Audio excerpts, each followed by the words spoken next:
Hi, Mr. P here, and welcome to the Mr. Pollard English YouTube channel. Thanks for checking it out. So what I'd like us to do today is to return to that June 2022 extract on Journeys End. Please, if you've just come straight to this video, go back and watch that video so this one makes sense. And we'll look at an essay response. Okay, so having tracked back through the annotations, we looked again at the question, how does Sheriff make this such a powerful moment in the play? And this is the plan that you can see here. All we've done is just organised what we think are the most important things and ranked them, and that's become our paragraph plan, short introduction and short conclusion as well. Let's get on, look at the key. So the key, as always, in green, you're going to see the focus on keywords in the question. In yellow, awareness of the importance of the extract within the context of the play. In blue, that all crucial focus on the techniques, the how of the question. In that pinkish colour there, reddish colour, you've got personal response, and also in that lilac purple colour, you've got the evaluative verbs, which are really important. So, R.C. Sheriff makes this such a powerful moment by showing the effects the war is having on both Stanhope and Hibbert. We see Stanhope is threatening to shoot Hibbert for desertion. The audience realise the pressures that Captain Stanhope is under, and also his inner conflict between following orders and care for the soldiers under his command. So you've got in that introduction a sense of an overview, a sense of an interpretation of the extract, which is important. The stage directions that Sheriff uses so effectively create this compelling scene for the audience. When Stanhope takes hold of his revolver, Sheriff is showing the audience that he's threatening to shoot Hibbert. As an audience, we're unaware of whether Stanhope is just testing Hibbert or whether he truly means to shoot him for desertion, and this creates tension for us.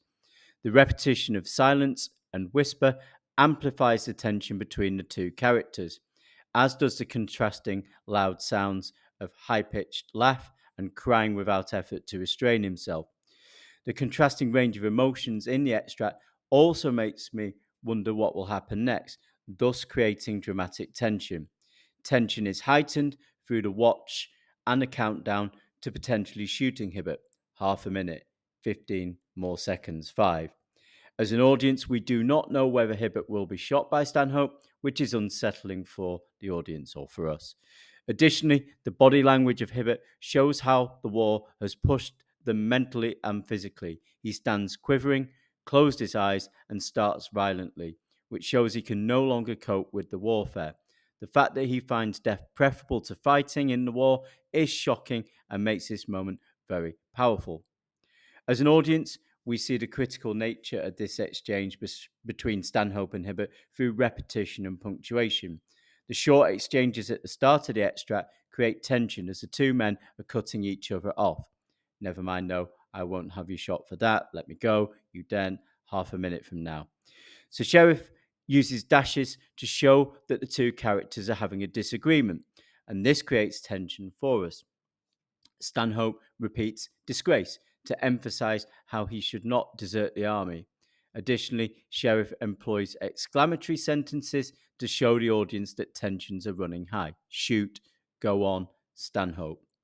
These show the desperation and fear that Hibbert is feeling at this tense moment in the play. One of the most shocking aspects of this moment for me is the contrast in Stanhope from being furious at the start, God, you little swine, to the end, try a drop of this, old chap. The massive change in his mood is another way that Sheriff makes this moment uncomfortable for the audience. Early in the extract, Stanhope uses imperative language to intimidate Hibbert. There's going to be an accident, it's going off, and it's going to shoot you. So this characterizes Stanhope as bullying and authoritarian. However, by the end of the extract, he shows his empathy and compassion for Hibbert. I know what you feel, Hibbert, and we all feel like you do sometimes.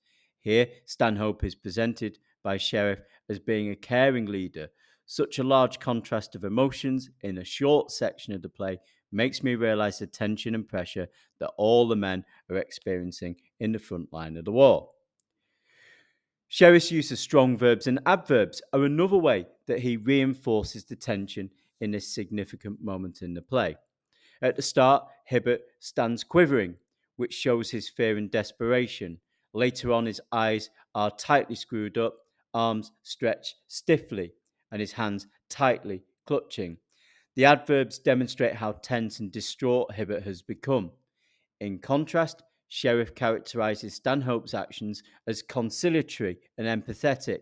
He quietly drops his revolver, gently places his hands on Hibbert's shoulders, and is smiling.